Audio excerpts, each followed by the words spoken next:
চলুন বন্ধুরা, আবার আজকে ইতিহাসের পাতায় ফিরে যাওয়া যাক।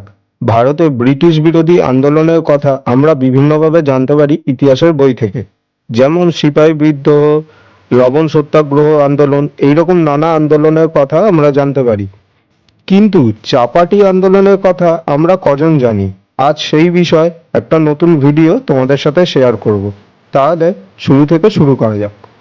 ভারতের প্রতিটি ঘরে তৈরি হওয়া রুটিরও ছিল 1857 সালের বিদ্রোহে বড় ভূমিকা। এই আন্দোলনের নাম ছিল চাপাটি আন্দোলন, যেটা ব্রিটিশদের ঘুম কেড়ে নিতে বাধ্য করেছিল বলাই যায়। 1857 সালে সিপাহী বিদ্রোহ শুরু হবার কয়েক মাস আগে ভারতের গ্রামগুলিতে এক অদ্ভুত ঘটনা দেখা যেতে শুরু করে। মানুষজন চুপচাপ একে অপরের হাতে রুটি তুলে দিচ্ছিল। এই অদ্ভুত বিষয়টি ব্রিটিশদের বেশ চিন্তায় ফেলে দিয়েছিল। 1857 সালের মার্চ মাসের এক সন্ধ্যায় ভারত থেকে ইংল্যান্ডে একটি চিঠি পাঠানো হয়। গিলবার্ট হ্যাডো এটিকে সবচেয়ে রহস্যময় ঘটনা বলে উল্লেখ করেছিলেন। তিনি ওই চিঠিতে লেখেন যে চাপাটি চারদিকে ঘুরছে, কিন্তু কেউ জানে না এর উৎস কোথা থেকে। প্রতিদিন রাতে কিছু মানুষ ছোট ছোট রুটি গ্রামের চৌকিদারকে পৌঁছে দিত। এই চৌকিদারদের অনেকেই ব্রিটিশ পুলিশের অংশ ছিল। তারা আবার আরো রুটি বানিয়ে না বলেই অন্যদের কাছে পাঠিয়ে দিত।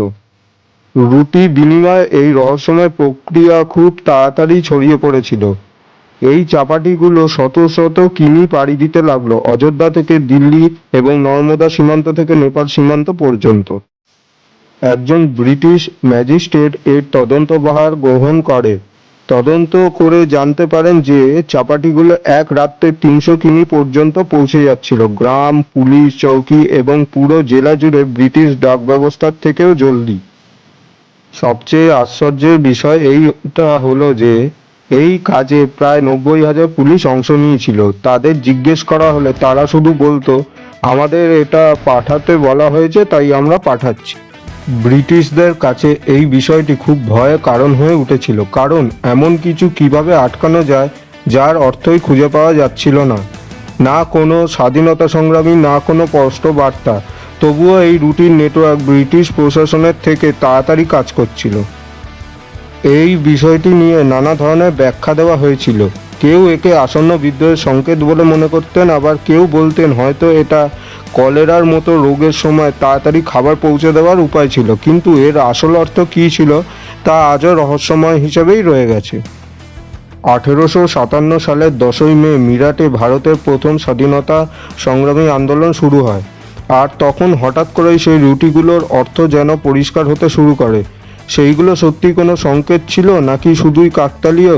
কিন্তু বিদ্রোহের আগে এই রুটি আন্দোলন ব্রিটিশদের মধ্যে ভয়, অস্বস্তি ও বিরোধের পরিবেশ তৈরি করে দিয়েছিল।